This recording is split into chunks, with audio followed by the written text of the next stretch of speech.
չեն գրել։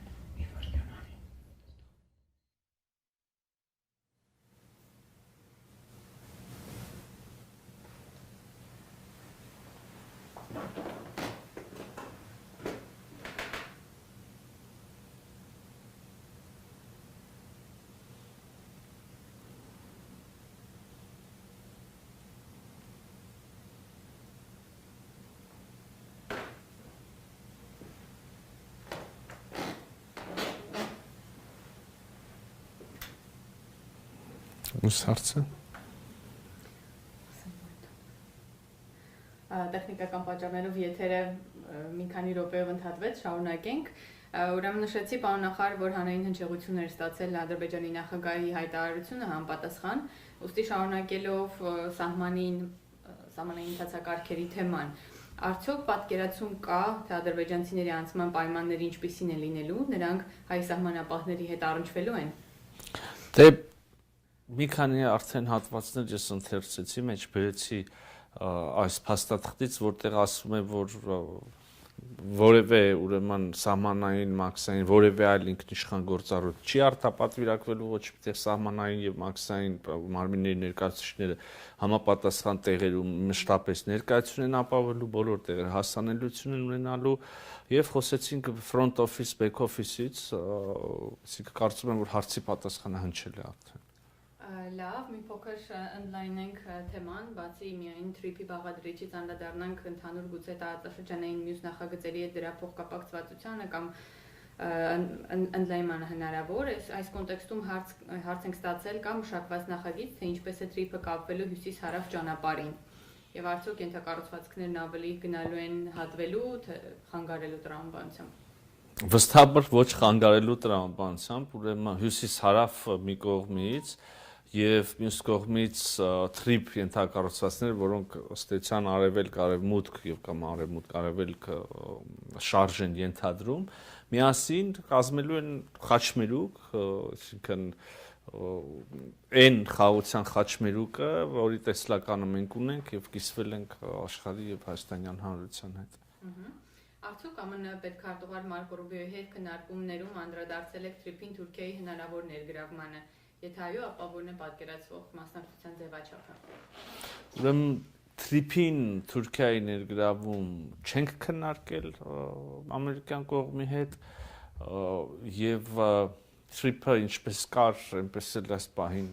կա, որպես Հայաստան, Միացյալ Նահանգներ, ուրեմն համատեղ բիզնես գործունեություն Միևնույն ժամանակ իհարկե լայն ավելի համատեքստում, ապա շրջափակման համատեքստում, եթե դիտարկենք, իհարկե ակնհայտ է, որ միայն Հայաստան-Ադրբեջան ապա շրջափակմամբ, սահմանի բացմամբ, երկաթուղու վերագործմամբ, ուրեմն այդ ենթադրյալ Ասիա-Եվրոպական միություն մեծ լոգիստիկ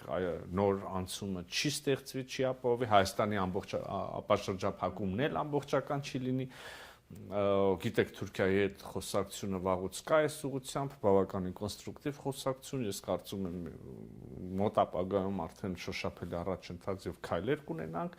բայց իհարկե բոլորիս ընկալումն այն է, որ ապրանք բեռները կամ ծառայությունները կամ մարդիկ Ասիայից կարող են գալ, ասենք Ադրբեջան, այնուհետև Հայաստանի տարածք թրիփի ենթակառուցվածքներով, Նախիջևանից կրկին երասխով Հայաստան, եթե երկաթուղու մասին ենք խոսում, եւ եթե Գյումրի Կարսը չվերագործարկվի, հաստատ այդ բեռները չեն կարող այդ ճանապարհով գնալ Թուրքիայի տարածքով Եվրոպա կամ հակառակ ուղղությունով։ Հետեւաբար տրամաբանական է, որ Թուրքիան այս ապաշրջափակման եւ տարածաշրջանի զարգացման մաս լինի, բայց ոչ կոնկրետ թրիփի մասով եւ ամերիկյան կողմի հետ դա չենք քննարկել։ Այսինքն թրիփի շարունակության հարցը էլի նույն տրամաբանությամբ է լինելու, բայց հնչեցնենք նաեւ արդյոք քննարկվել է թրիփին Ռուսաստանի մասնակցության հնարավորությունը եւ արդյոք ԱՄՆ-ն տեսնում է նման հնարավորություն։ Եվ կրկին ոչ, չի քննարկվել, թրիփի շրջանակները մեծ հաշվով արդեն բավականին պարզ են, բայց նաև կրկին մեծ ապաշրջափակում բոլոր հարևաններին, անմիջական կամ մի փոքր հեռու գտնվող հարևաններին, տարածաշրջանի երկրներին ձեռնտու այդ մեծ շարժը չի կարող եւ մենք նպատակ չունենք որևէ կերպ դուրս թողել Ռուսաստանին։ Ակնհայտորեն Հայաստանի տարածքում Ռուսաստանը տարբեր ենթակառուցվածքներում ներկայություն ունի, նույն երկաթուղիներում եւ սա Ռուսաստանի համար եւս կրկին թրիփում ոչ, բայց թրիփի շարունակություն, թրիփին առնչվող ուրեմն այլ գործունեություն, կապ, համագործակցություն կարող է նաև ստեղծվել Ռուսաստանի Դաշնության համար։ Պարոն նախարար, նույն կոնտեքստում լրագրողը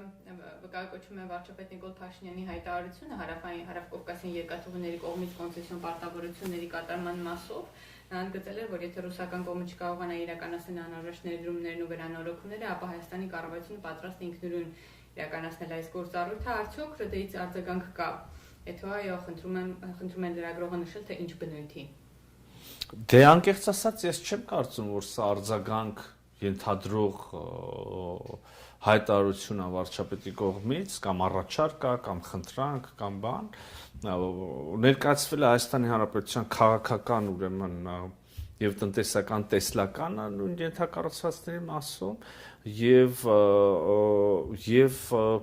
այժմ անհրաժեշտ է, որ այդ երասխի, Գյումրու, այդ բացակայող կտորները, կրկին եթե երկաթուղի մասին ենք խոսում, արագ վերականգնվեն, սա փոխանցվել է ռուսական կողմին, ընկերությանը եւ կարծում եմ, որ այդպես էլ պետքա լինի, կրկին եթե ոչ, այսինքն մենք արձագանքի չեմ կարծում, որ սպասում ենք կամ պատասխանի, դա պետք է իրականացվի, եթե ոչ, ապա ինչպես եւ ինքներդ մեջ բերեցիք, այդ ժամանակ այլ սցենարներ կարող են։ Ինչպես տեսել ենք նախկինում տարբեր պայմանավորվածությունների կամ համաձայնությունների գալու դեպքում հանրային հարց է հնչում, թե արդյոք կան դրանց իրականացման երաշխիքներ, լրագրողներից հարց ունենք, արդյոք կան երաշխիքներ, որ այս պայմանավորվածությունները կյանքի կկոչվեն, իսկ դրանք չկյանքի կոչվելու պայմաններում, որոնք են մեխանիզմները։ Դե ես անկեղծ ասած չեմ հասկանում հավերժ այս երաշխիքներ, երաշխավորներ գտնելու, երաշխավորներին հղում անելու մոլուցքը, այսինքն դա գիտենք, որ բազմաթիվ պայմանագրերում հստակ երաշխավորող երկրներ են նշված եւ դա ամենևին չի փրկել այդ պայմանագրերին խախտվելուց ընդորում շատ կոպիտ։ Հետեւաբար մենք ուրիշ ճանապարհով ենք գնում, ոչ թե գտնում ենք երկրներ եւ նրանց անունները գրում ենք որպես երաշխավոր կամ երաշխիք, այլ փորձում ենք Եվ ոնց հասկանում եմ, սա նաև մեր մյուս գործընկերների մոտեցումն է եւ հարևանների, այլ փորձում ենք այնպիսի փոխշահավետ համագործակցության հարաբերությունների մեխանիզմ ստեղծել, այնպես գծել այս ամբողջ համակարգը, որ իր գործունեությունը լինի շահավետ բոլոր հնարավոր մասնակիցների համար, Հայաստանի համար, Ադրբեջանի համար, Միացյալ Նահանգների համար, եւ հենց այս փոխշահավետությունն է, որ պետք է ապահովի երկարակեցությունը, կենսունակությունը եւ նաեւ գիշեք ես այս նույն բանը ասել եմ նաեւ խաղաղության պայմանագրի նախաստորագրելուց հետո եւ այդ համատեքստում նույն սկզբունքով ենք առաջնորդվում։ Պարոն նախարար, մեկ